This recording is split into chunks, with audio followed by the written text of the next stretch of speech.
Hey, welcome back to the Board Game Closet. My name's Jimmy. I'm Tim. I'm Rod. And today we're going to take a look at Zombie Dice. This is a Steve Jackson game. Plays as many people that you have around the table and plays pretty quickly. So let's take a look and see what you get in the box. That's it. That's all you get. So, Rod, do you want to talk about the components? Sure. So the components are dice and the container to throw the dice down. That's it. So you have basically 3 different colors, and they have different graphics on them. And the graphics that we're looking at is an explosion for shotgun, brains because you're a zombie and you're going to eat, and then the other's footprints. They do what they're supposed to do. It's the quality's fine. Great. Okay, Tim, tell us about the rules. How hard or easy is it to learn Zombie Dice? The rules are a sheet of paper, and they're really easy to pick up and play. This is one of those games that you're just gonna open up and just start playing. There are 3 different varieties of the dice. There's an easy, a medium, and then a hard. And so each one of these varies on the level of difficulty. So the green dice has 3 brains on it. And so your chances of getting what you want when you roll a green die are pretty good. It's 50-50. And there's a shotgun on here, and that's the negative. If you ever get 3 shotguns, right, then you're out. And so if you ever roll a shotgun, you have to sit that to the side. If you ever roll a brain, then you stick that to the side. And if you ever get feet, then you have the opportunity to re-roll. And so it's pretty simple. Basically, you set aside the dice that are either a brain or a shotgun, and then whatever's left, you would reach back into the cup, draw up to 3, and then you re-roll those. The only catch is that you can't stop once you decide to re-roll. So once you reach into the cup and you get more dice, then you've got to roll those dice. And so if you reach into the cup and you happen to pull out a red die, which has 4 shotguns on it, then chances are you're probably going to get hit, and then you might lose all of your dice. It's press your luck. So basically you go as long as you want, and whatever brains that you have before you get 3 shotgun hits, you get to keep and go to the next round. And so, but if you ever get 3 shotgun hits, then you lose all of your brains and you have to start over. You pass the cup around. The rules say the first person to 13 wins the game. So that's a pretty easy explanation of how to play Zombie Dice. So, what are your thoughts on the game? It's quick and easy. It's quick and easy. It's another zombie game. Everything's zombie themed, so I guess that sells. But this time you're playing the zombie. Yeah, true. which is nice, right? Mm-hmm. It's fast playing. Anyone can play it. My wife even enjoyed it, and she doesn't like board games. But she plays this one because it is fast. I think it's good for like a trip and stuff, like you said, just pack it in the backpack, and you got something you can break out and play. Yeah, like your son takes us to school and plays at lunch and different things like that. So at the end of our reviews, we like to give a 1 die rating. Should you buy it, play it, or hate it? Green means go buy this game and add it to your collection. White means maybe you wouldn't buy it, but you definitely play it. And then red means you wouldn't buy it and you wouldn't play it because you hate it. So we all get our die out and reveal. Oh, 2 white and a green. So tell us, why'd you give it a white? It's just not my style of game. The quick and easy game like this, I don't have anybody that I would even play that with. Right, yeah. But, I mean, if it does come up like a party or something like that, and if it's late at night, nobody's got anything up to play, then... Let's roll the dice, right? I'm the same way. Just the theme doesn't work for me, and I'm not going to pull this out when my in-laws come over. I'm going to play this with my wife, nothing like that. So it's just, I don't see it hitting the table very much, but if I'm hanging out with you guys and somebody wants to play it, I'll play it. So it's a white. For me, it's one thing's price point. I mean, obviously, it's not going to be very expensive, and you actually can pick this up at Walmart. I mean, it's like $12 or so for the game. Thing that's really nice about it, so I have a lot of games that are the big games that take hours of playing. Nobody's going to want to touch them other than they're a gamer. And this is kind of a really nice way to get something started with somebody who doesn't know anything about games, but just kind of likes that, this little zombie thing. But I figured price point and everything, it's worth the $12, definitely. There you go. Thanks for watching the Board Game Closet. Make sure you like our video and subscribe. We've got a lot more videos on our website, BoardGameCloset.com. We're on Facebook, Twitter, Instagram, all of that.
Hey, welcome back to the Board Game Closet. My name's Jimmy. I'm Tim. I'm Jordan. I'm Rod. And today we're going to do a comparison video between X-Wing and Armada, put out by the same company with the same license, two different games that are kind of similar. And so we've had a few people ask us, if you had to buy one, which one would it be? What's the better value? Which has the better gameplay? Which has the better components? All of those questions, we're going to try to answer those quickly for you. So I guess to get started, we're just going to go through and maybe each give an opinion on a few different aspects. So first, we want to talk about components. So which game do we think has the better components? Okay, so I'll go first real quick. So obviously, since they're from the same game and they're the same, Star Wars, right? The one thing that I like about the newer one when it comes to Armada is that they give you this extra thickness on the neck here to hold the ship in place. But from there, I think overall I like the X-Wing quality, with the exception of the X-Wings themselves, which can be kind of breakable. The rest of them seem pretty hardy. The small X-Wings and stuff here, as we've spoken before, tend to be very, well, if you got finger on them, you're going to break them. So. Yeah. Yeah, I would kind of say maybe some of the same things, although I like the scale of this one better, Sure. and I like just that size. I don't know, I kind of feel like you're right. When you get to the little ties and the little X-Wings, I just hate that those aren't painted. It just looks like, wow, and oh, when you get to those. And so this one, I feel like it doesn't matter which piece you pick up, it's going to be pretty good. So, Yeah, I agree. The components, as far as quality-wise, they're the same. As far as the main components go, all the cardboard pieces are the same. They're good cardboard tokens. All the artwork's very good on both sides. So. Yeah, I feel the same way as you guys. It has about the same amount, except we all agree. one of the main things for me, though, is you get all the dice you need in the first X-Wing. Oh. Oh, he threw that in there, didn't he? Didn't he? Went right straight for it. The other thing to keep in mind, too, is that on these pieces right here, they've got a little bit more. There's more variables to it, so you have the extra controlling of the shields and stuff done on the ship itself. Yeah, on the flight stand. Exactly. Which I actually like a whole lot. Me too. I love the dials And on that's there. with Armada, not the X-Wing. Yeah, the X-Wing doesn't have that on No. it. You're keeping track of all your stats Yeah, you got off. shield tokens on X-Wing, so Sure. you got to keep those off to the side. Sure. Yeah, so that's cool. I do like the setup of this one a little bit better with the bases and it being raised. I feel like these are a little bit sturdier, but So let's go ahead and start talking about gameplay. okay. Who wants to start? You should start with the gameplay. Okay. Well, there's first off, I think you have to understand that these are two different styles of play that you have to think through. This one, Armada, is maybe a little bit longer term, so you're trying to think a few things ahead. You're thinking of your whole fleet, whereas X-Wing, in the base game, it's two X-Wings versus a tie? Is that how it is? Or two ties? Two ties versus one X-Wing. So you're thinking about one guy, so you're thinking a little bit differently in gameplay. I actually prefer the Armada gameplay over the X-Wing gameplay. I like the movements. I like thinking about my squads where I can just place their 360 around. I just like that a whole lot better than the X-Wing. And so for me, I'd put my die on the Armada side there. Yeah, gameplay-wise, just talking about how it actually plays out, X-Wing is simpler, not as just dumber or dumber down version, but it's just a simpler gameplay. This one adds a lot more your as far as your strategy goes, and in the gameplay itself, not just in how you play, because you have a lot of you have defense tokens that aren't in here. You have the clicks on the maneuver dial, and you have the command dials that give you stuff up in the next turns and stuff like that. So that's all built in. This one has the actions on the turn, so everything is kind of in the moment. So. Yep. Yeah, I'd go the same thing with Tim was saying, that this is more of like a dogfight, but that's more of the fleet. So Everybody. It is different on the fighting thing, because it's not the same, so it's not the best for comparison. But if you want to do one that's fast and you choose your move every time and you choose what you're going to do every time, it'd be that one. Or if you want to do the one that you have to plan ahead and think a lot more, it's with that one. Yeah, totally. Yeah, for me, I think it's just who's playing the game, who are you playing against? Someone comes to our house because we have both games. Who's going to be playing it? With our main group, honestly, I think Armada's going to be the one because everyone's very strategic, and I think we can get into it that way. But when it comes to somebody brand new to gaming or somebody who's newer, who just pop in the X-Wing, everyone loves the miniatures, and don't get me wrong, it's great playing. I mean, it is a very, very fun game. Yep, totally. Okay, so let's talk about value then. Which one do you think that you get the better value out of, Armada versus X-Wing?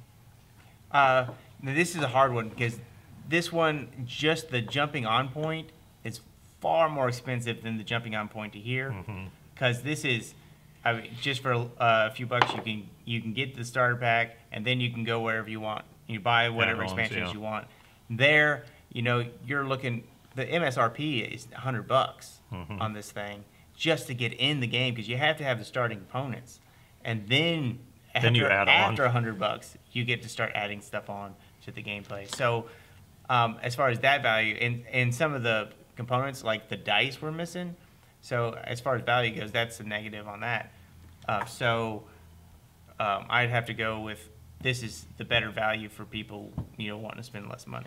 Yeah, but I mean, the argument could be that you get twice as much, you know, that you're getting all these pieces and then all the little pieces that go along with it, the tokens that you have to assemble with it. I mean, all that stuff, maybe you're getting, I don't know if it's a direct double in the amount of stuff that you get. But so, I mean, you are talking two radically different price points, but I don't know. I got to go back to the same thing. I think the better value would come with X-Wing as compared to Armada. But for some people, straight dollar-to-dollar comparison is not what they're really interested in. So I don't know if that's the best determining factor.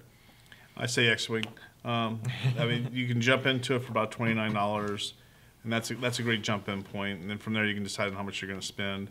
Here, you're going to start off at $80, and that's it.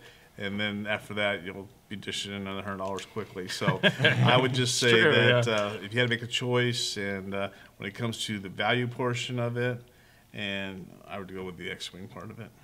Yeah, I'd go with the X-Wing as well with that, just because it's a smaller price in the beginning with it, and then you can go any way. And then also X-Wing has a third faction to it, so you don't have to go Imperial or Rebel. You can go to Scum and Villainy as Throws well. the third faction in it. I'm sure it's coming in an expansion. I'm sure it's coming to the expansion too. So at this point, we're going to do is take our green die and then Place it. place it on one of the two sides as our vote. Right. Because typically we do a buy it, play it, hate it rating. And so we say green, go buy it, white, play it, red, hate it. But this is just a comparison. So we wanted to draw a line in the sand and say you can't say both. You can't say I'm going to do all of it, but you have to say it's either over here or over here. So Now, one thing too, understand that I believe so. Everyone here, either when we did our reviews, either did green or white on the games, and I believe, quite honestly, even the people who chose white, they would have bought the game if one of us hadn't bought it. Right. So Yeah. someone would have ended up buying it. So somebody would have got it. Rod, why don't you go ahead and put that green die down? So First one. yeah, you go for it. Let's see. So if I had to choose one, this is where it's all coming down to. If I had to choose one, Had to choose one. because I was going to actually put it in the middle, but they No, they won't let you me do that. can't. You got to choose. Yeah, choose. I'm going to say. Oh, X-Wing! Okay. Jimmy? I am going to do Armada. Oh. I just like the gameplay a little bit better. Let's skip Tim. Let Jordan go because we know. I'm with our. We need one more guy. Break the tie. Okay, so I guess we should real quickly brief on why. That answers it. Either or. Well, I mean, should we briefly just discuss it real quick on it? I mean, Yeah, real quick, because exactly, we don't have a lot of time. So the thing is that for me, the reason I went ahead and went with the X-Wing, it comes down to value. Every piece that I've purchased from there, and again, I'm saying the X-Wings are great quality pieces. It's just that I think they're very breakable. You should be careful with them. But you get a ton of stuff with a starter set, and it's very low entry level. And I just think that part right there seems like they haven't really made any mistakes with that one, and where they may have made a mistake here with some of the pieces, second edition. not enough yeah. dice, that type of thing. Yeah, for me, it was on the edge too, but I think at the end of the day, if you said, do I want to play Armada or X-Wing, I would choose Armada. I'd say I'd rather play this one. It's just as simple as that. Sure. I was never really going going to buy X-Wing. Oh, he would have. Honestly, I mean, if nobody in the world had bought one, I maybe would have purchased it just to Within play a around with it. 30-mile radius. But I've been seriously contemplating that before you guys purchased it, you know, getting into that game. Right. If it wasn't for the price point, I would have anyways. Right. Yeah. I was into Wings of War, and that was like the same type. I really liked that game. That was one of my first favorite games. And then they came out with the Star Wars version of it, and it has miniatures. Yeah. And I was a little biased at first because I already had gone into this, and I played it a lot more, and I've really spent a lot of time in it. So I've learned to love it also. So I've loved it longer. He's married to it. So, so that's our X-Wing versus Armada video. Thanks for watching. Like the video, subscribe to our channel, and check us out on BoardGameCloset.com And visit your local hobby shop. to buy either Armada or X-Wing. X-Men, yeah.